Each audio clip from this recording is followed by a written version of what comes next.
Greetings again, everyone, and welcome to another episode of OSI Today, the podcast featuring news and views from around the Office of Special Investigations. I'm Wayne Amon from OSI Public Affairs, and I'm pleased today to be joined by two very special guests. Lieutenant Colonel Jose Marin, the commander of OSI's 1st Field Investigations Squadron, and Senior Master Sergeant Jason Clark, the superintendent of the 1st Field Investigations Squadron. Gentlemen, welcome aboard. It's so glad to see you on your first podcast today. Thank you for having us, Wayne. Glad to be here, sir. Colonel, let's dive right in, shall we, with you to lead things off on this edition of OSI Today. As the 1st FIS commander, you oversee the protective service operations for the Department of the Air Force high-risk personnel based in the continental United States. Now, for our listeners not familiar with that OSI mission set, in layman's terms, what exactly is PSO, as it's commonly called, and what is it designed to do? Absolutely. So the easiest way to think about OSI protective service operations is to think about it in terms of what the U.S. Secret Service does for the president, right? Except that we do it for the Department of the Air Force senior leaders, as identified by the Undersecretary of Defense for Policy. I see. And so, like you mentioned, the senior leaders that we are charged to protect are called high-risk personnel, or HRP. And so their HRP status is determined by a variety of factors, but most notably is the person's position and specific threat level associated either with their position or to them as an individual. Right. Could you give us a couple of examples of those types of individuals that you protect? Absolutely. So OSI has 10 HRP that we are assigned to protect, of which the 1st Field Investigations Squadron, our squadron, 1st FIS, is responsible for 8. Oh, wow. And so these include the Department of the Air Force top 3, so Secretary of the Air Force, Chief of Staff of the Air Force, Chief of Staff of, the CSO, Chief of Space Operations. Right. Sure. 4 combatant commanders, the DIA Director, the CommuSafe Commander, as well as the CFAC and CENTCOM. Wow, yeah, those are a lot of impressive acronyms, but needless to say, I'm sure each one has a very important person that belongs to that particular acronym. Absolutely, yes. So definitely a lot of acronyms, but essentially what it comes down to is our folks and generals, essentially 4-star generals usually, and there are folks that the Department of Defense has deemed that by virtue of their position and the threat to that position or themselves require protection. I see. Very interesting. Switching over to you, Sergeant Clark. Yes, sir. Now, having written a few articles about PSO, like we had discussed off microphone, I understand that there's a considerable preparation process that goes into each PSO mission before the OSI special agents don those signature sunglasses while on duty. Could you kind of elaborate in general, what are some of those typical preparations? What would they entail, for instance? So, yes, sir. There's a lot that goes into the preparation and processes that the field agent security forces members do prior to any mission or movement. Right. There are extensive trips that they take out doing route surveys, site surveys, liaisoning with local law enforcement, federal law enforcement, or even they could speak with a particular facility's security manager, things like that, to find any nuance in a building like that. Anything that they can find that may prepare them for an incident against one of our protected individuals. So a lot of scouting goes into this. Absolutely, yes, sir. They can put considerable amount of time based off of how many stops a mission is. There can be upwards of week, 2 weeks time just in mission prep and planning to get it done right, to make sure that they're accounting for anything that could possibly happen during an individual mission. And I would add, for PSOs, our primary job and purpose in our protection is to prevent either accidental injury, embarrassment, physical assault, or death. Right? Yeah. That is our number one responsibility. So the reality is that our protective service operation officers, like Senior Clark was mentioning, they make it look easy, right? We show up, we've got our 2 black Suburbans, we're looking great in our sunglasses, we've got these fancy earpieces, we go into the building, we come out of the building, and nobody else is a wiser, right? But the reality is that to ensure that the principal is protected, that they're not embarrassed, a lot of planning does go into it. Sure. Often entailing partnering with our U.S. law enforcement agencies at a local, state, or federal level, engagement with members of Congress and their staff, engagement with the White House personnel to ensure easy access and entry for a variety of different meetings, Right. As well as in our overseas missions. It involves a lot of coordinating and planning with high-ranking embassy officials, as well as host nation law enforcement and security officials, often at a very national level. And so the folks that we look for and that we recruit that are actually executing this mission, it's a lot of responsibility, right? Oh, Because sure, they are sure. the face of OSI and the face of security forces at some very high-level engagements to ensure that these operations go without a hitch. And as Sergeant Clark was mentioning, there's a lot of interaction with other agencies, I would imagine, especially when, we're talking about being overseas like that. You mentioned host nation, a lot of different agencies come into play, and when it works well, I guess it comes across very seamlessly. Absolutely.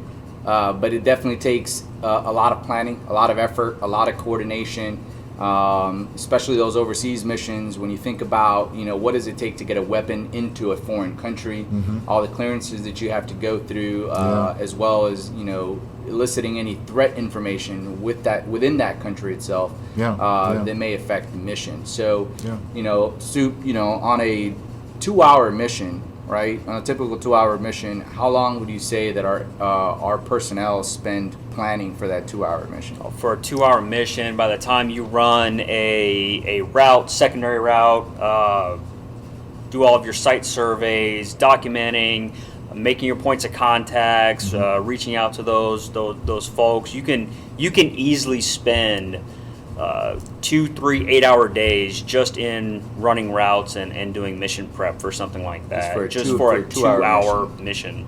That would be as easy as pick up, taking a principal or a protectee to any numerous venues, vacancy, and then on a return. Wow, it's a lot of behind the scenes that goes into PSO. There's no doubt about that. Absolutely. Sergeant Clark, before we dive into a couple of newsworthy events revolving around OSI Protective Service operations of late, how gratifying is it to see the way your fellow PSO personnel have adapted and overcome the challenges of the big elephant in the room, the COVID-19 pandemic, as far as keeping their performance of their mission at such a high level around the world? It must be gratifying for everyone in the PSO field to know that a pandemic doesn't deter you guys and gals one bit. Right, no, sir, and it has been challenging. So one thing that you see time and time again with the pandemic and the COVID is it's space. Create that space and distance amongst the person to your right or to your left, and social distancing and things like that. Does that make? I didn't mean to interrupt, but does it make it more difficult when you're trying to protect that person of high interest? That distancing must really create an extra challenge for you. Right. Just by virtue of our job, we want to be in close to our principal so we can have a better reaction time to provide that protective service to that customer. So it makes things very difficult for us, but we've done well. Coming up with mitigating factors, vehicle sanitation. We have to make sure that those things are cleaned inside and out, and every time that we do a changeover or turnaround, making sure that we're still adhering to our training requirements and staying safe and healthy, because at the end of the day, right now, while we're moving forward to having a more robust team on the ground to better provide that service, right. If I got a team that goes down sick and I got to then worry about how do I replace them, how do I keep the mission going, things like that. So we have to keep a very, very close eye on how we stay healthy, stay safe, and mitigate those instances and contracting any kind of virus, to include coronavirus. So the mission just keeps on going. Yes, sir. It's not going to stop one way or the other. People still got to get to places. Colonel Marin, speaking globally, PSO detachments overseas generally have, the same mission skill sets as stateside agents, but their locations, as we mentioned earlier, and you did, present some very unique challenges. How do the overseas units differ from their stateside counterparts organizationally and in the way they approach their respective duties? No, absolutely. So organizationally, as we mentioned earlier, 8 out of the 10 units, PSO units that we have fall under one FIS. So organizationally speaking, the 2 units that remain are overseas units. So organizationally speaking, they fall under two different regions. Okay. And so Region 5 is responsible for providing support in Europe. Right. And so Detachment 501 operates out of Germany. And so they are responsible for providing security support to the Air Force's top general in the European Command. Right. Right. And so in that regard, they have their own challenges, in particular right now with COVID and the amount of travel restrictions. Yeah. I'll probably add that one of the challenging aspects of that particular job overseas is the varying COVID requirements in terms of quarantine, right? Where we would normally send one of our protective officers ahead of time to do some advanced work and do coordination and kind of be our eyes and ears on the ground before the principal arrives. Sure. Sometimes we don't have that option.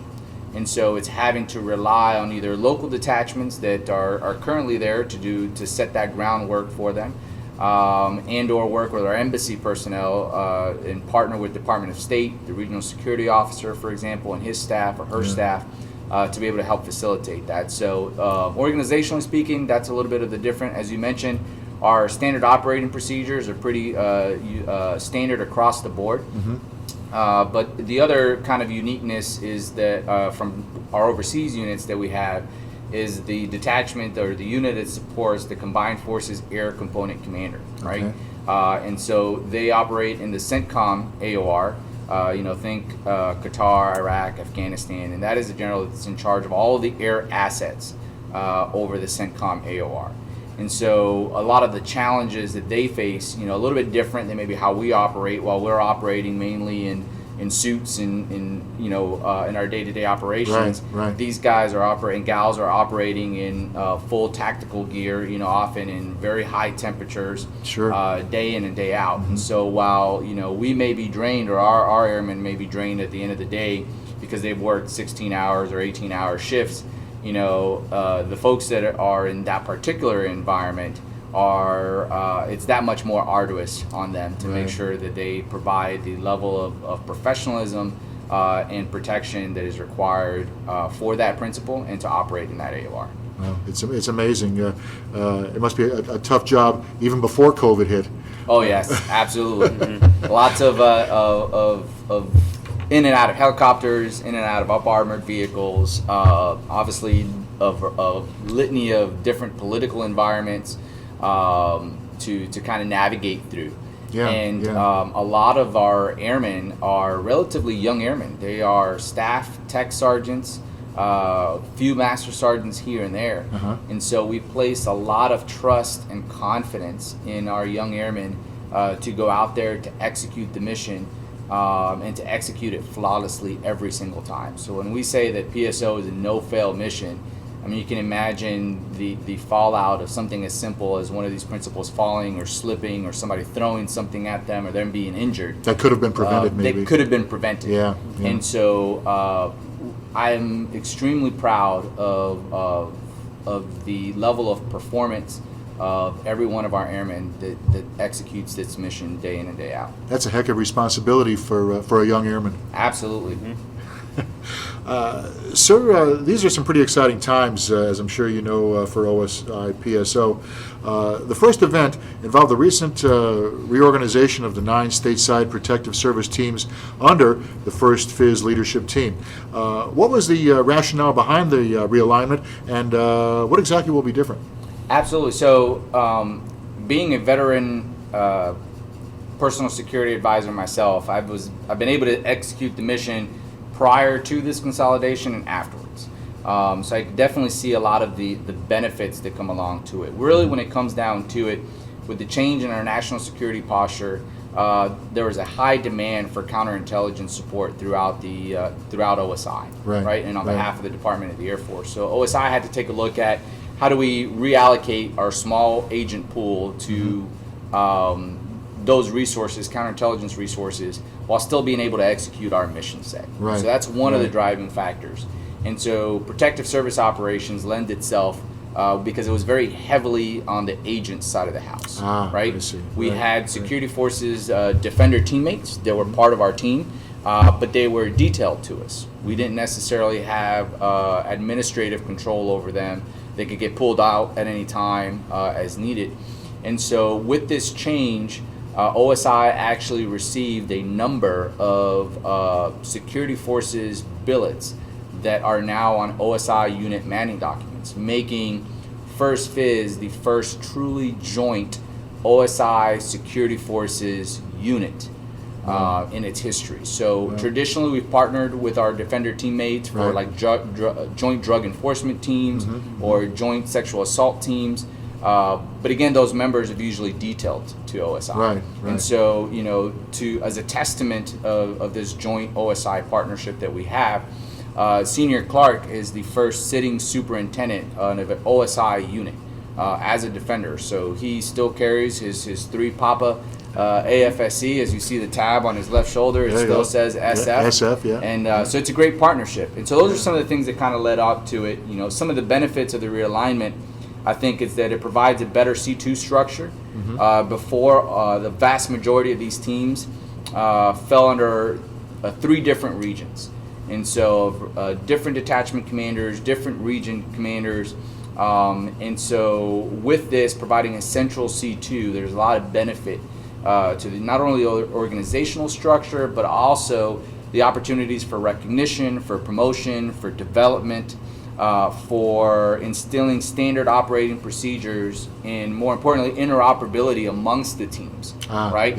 So now as I own all of these teams, if I have a team that's short on people because they've got people going to professional military education, or someone just had a baby or got married, life happens. Life happens. That's right. And our folks need to, decompress as well and take leave. Whereas before, they didn't have the ability to do that.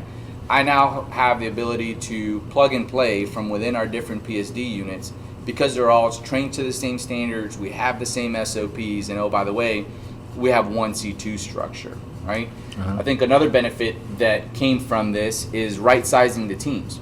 And so, Soup and I were talking about just a few minutes ago about how much time and effort goes into these missions. Our airmen have typically been on the road 200 plus days out of the year. Wow, right? That's incredible. Supporting these missions. Now think about doing that with a team of 4 people, right? So historically, these teams have been manned pretty small, right? We're talking about probably before the reorganization, the largest team we had was probably about 5. And probably the smallest team that we had was 2 or 3, right? And so what this allowed us to do is to move to what we call a 2 and 6 concept, where every team now has 2 agents that bear the primary responsibility for the direction of the team. But then that team is also comprised of 6 defenders. And so now everybody has 8 people on their team to help share that workload, which is a direct result of this reorganizational structure. Sue, did I miss anything? Anything you think that you would want to add? No, sir. No, you hit the nail on the head. And obviously, it sounds like it also takes a lot of stress off of the OSI folks as well as the SF people, because when they're all working in concert like that, it does become a team concept instead of a we more than me, I guess, type of a thing. Oh, 100%. And I think what it also does is that it expands just opportunities, right? So where before you could probably see it as a little bit stovepiped because you had a specialty that fell under a particular detachment or region, right?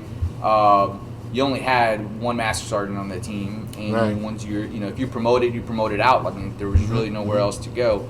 And so what this new construct does, and I'm sure Soup can speak a little bit more of the benefits on the defender side of the house, is that it provides an opportunity for growth within the unit, right? If you come in and you love the experience and you love what you do, you can stick around a little bit longer and still be able to promote, still be able to advance. You can, if you're an agent, you can eventually progress to be in charge of one of these teams. Having a senior Master Sergeant billet in the squadron allows for you to leave the specialty, go do other things, grow and develop as a defender, as an airman, as an agent, and then come back into a leadership position. Having that experience in your toolbox, exactly. And so, very good. A lot of great things with this reorganization. Now, sir, another significant event on the PSO horizon is the stand-up of OSI's first Protective Intelligence and Analysis Cell. When is this going to happen, and what will the cell's function be? So it's already happening. Okay. Unfortunately, right now our cell is a cell of one. Okay. But it's something that we are extremely excited about. Right. And so we want to ensure that our protective operations are intel driven. Right. Information and intelligence is key to any operation. Right. And in protection, it's no different. We need someone that is looking at the patterns of folks that are calling in or maybe harassing our folks or our principals or sending threatening emails or letters. We need someone, a guardian angel, to be looking at our routes and where we're going and what we're doing. So when one of our airmen and our defenders are getting out there to go do a mission, that they have a really good understanding of what that threat picture and landscape is. Right. And that is what our protective intelligence allows us to do. So we're in a very nascent stages of that. Ms. Lisa Burlett is heading that department up for the command.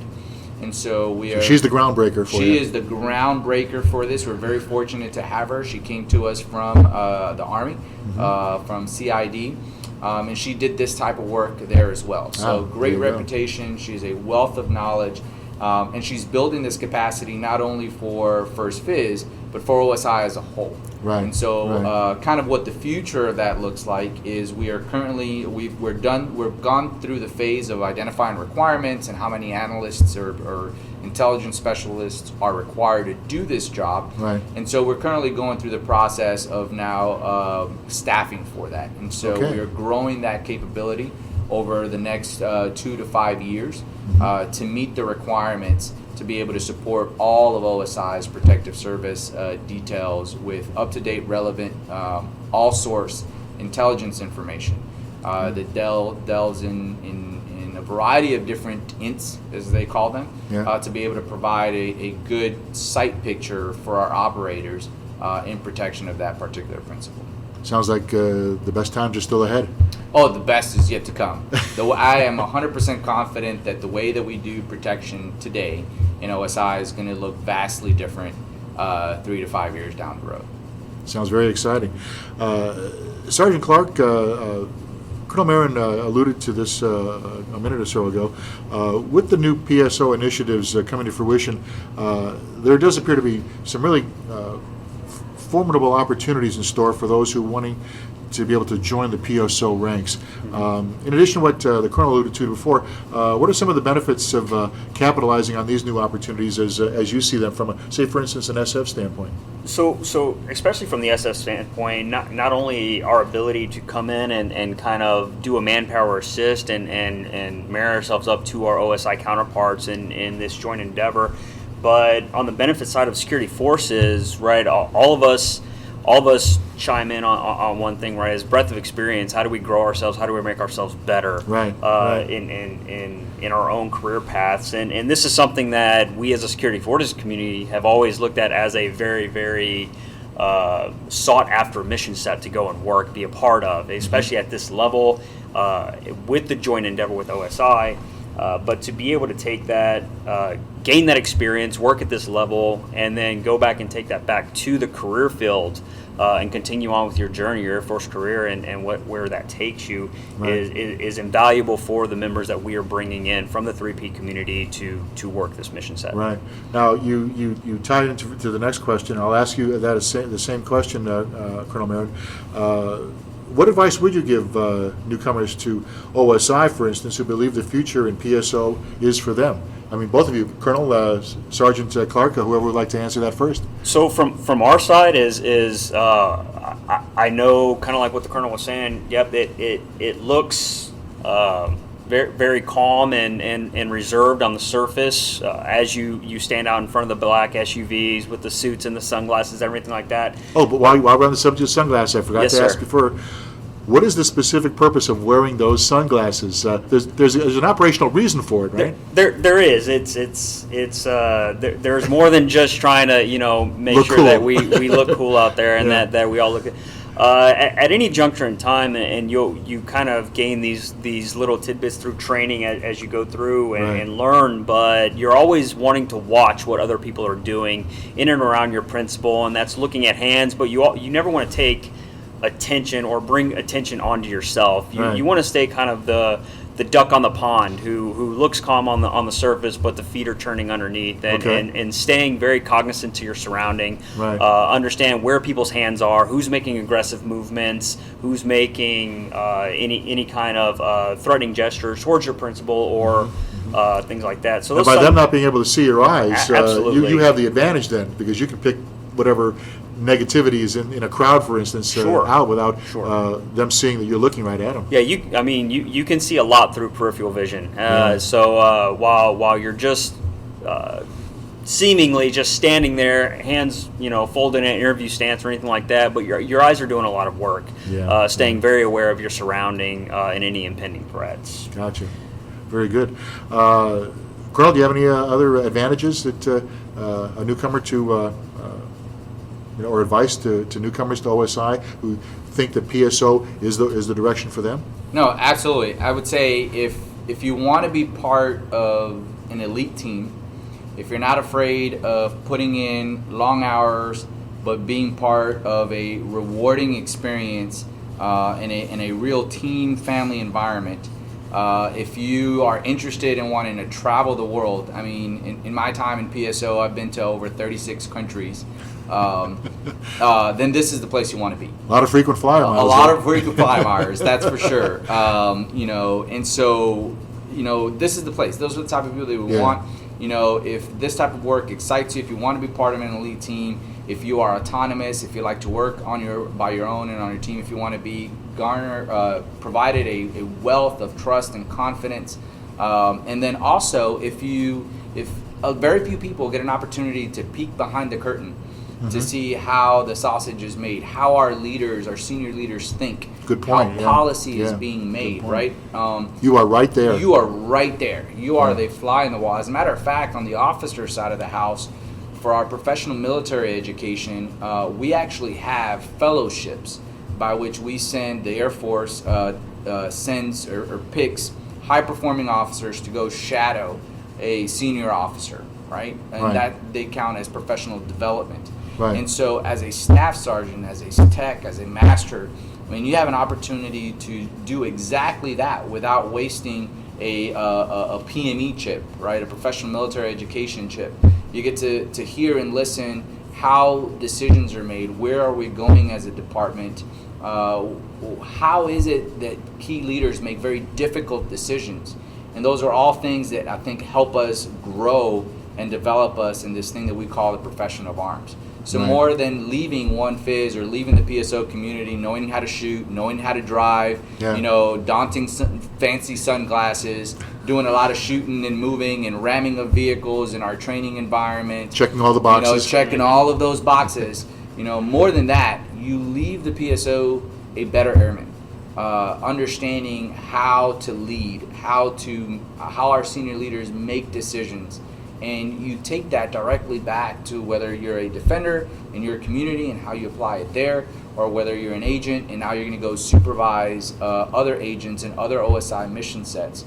I think a lot of what we learned behind the curtain, just being a fly on the wall, completely directly translate to our ability to lead within our command and to understand the type of information that our senior leaders need and require in order to make those type of decisions.